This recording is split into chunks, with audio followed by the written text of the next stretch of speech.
Hey YouTube. What's up? Today, we are going to Spill some tea. Wait, we need some tea. Oh, Okay, hold on. get that. It's hot. It's hot. It's tea. Ow. Oh! Are we teabagging? So as many of you know, we've been together for 7 years, 3 months, and a few days. Not that I'm counting. But it hasn't always been rainbows and unicorns. We have had our trials and tribulations along the way, including one such thing we're going to discuss today. It's not cold enough yet. Today, we're going to delve into the concept of long-distance relationships, and we're going to skirt around the fact that we almost broke up when we had one. Why are we skirting around that fact? Isn't skirting like not discussing it? Yeah, exactly. I don't want to talk about that. That's what this video is about.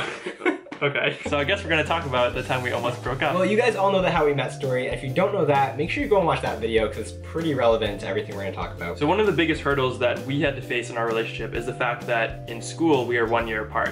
So I graduated a year earlier than he did. Which meant I still had a year of school to finish up, while John was trying to figure out what exactly he was gonna do. And what exactly he was gonna do was move to Los Angeles. I was going to attend a graduate program at UCLA. We were trying to figure out, should we stay together? Does this make sense? Maybe this is just a natural way to break up and see other people or explore like other men. But at the same time, our connection was so strong that we weren't sure that we were ready to kind of give up and move on to greener pastures.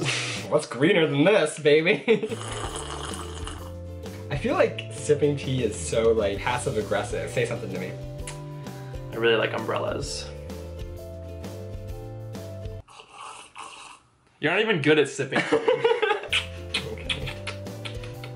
Oh, I like that kiss. Okay, that's good. So in the spring of my senior year at UMass, we finally decided to have a discussion where we sat down and talked about what the plans were when I graduated in May. And, well, that didn't go so well. We officially decided to break up. We thought it would be better if you were going to Los Angeles, kind of like without any attachment to the East Coast. I could like have my final year at UMass without feeling like I was constricted in some way. But at the same time, we still were living together and we wanted to enjoy the last couple months. It was a prolonged breakup where we decided we would stay together until I graduated and moved to LA. Pro tip, it's never good to plan a breakup. It just never ends well. And we also didn't really want to break up. We were only doing it for logistical reasons. And then, it was like the week before you were going to Los Angeles, or like the day before you were going to Los Angeles or something. We went for a long walk through our university and I was like, hey, so what if we didn't break up?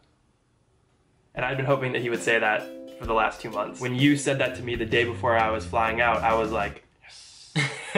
I still remember the day that I flew out from Logan Airport and you came with my parents and my brother to say goodbye, and I was so emotional and so upset. My parents and brother just kind of like stepped aside and they're like, here, we're gonna let you have a moment. I just remember like embracing you and not wanting to let go, almost having to like pull myself away to get onto the airplane. Do you remember that? Yeah, I do.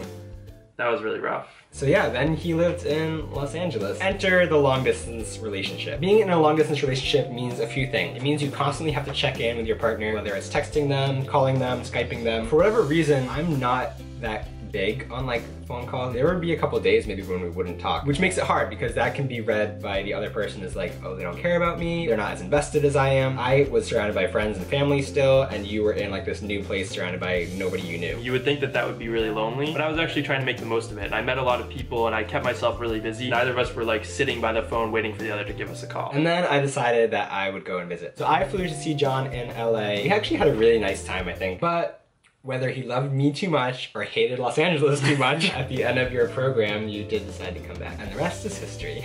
We decided that this flame of love could not be extinguished. It's the soulmate analogy, remember? The flame of love. Stop it! So that was that time that we almost broke up and how we dealt with a long distance relationship for a few months. Tell us if you've ever been in a long distance relationship. You know it's not easy, and we know it can put a serious strain on the relationship, but a lot of people do it. Talk to V Squared. They did that for like 7 years, right? And now they're married. Yo.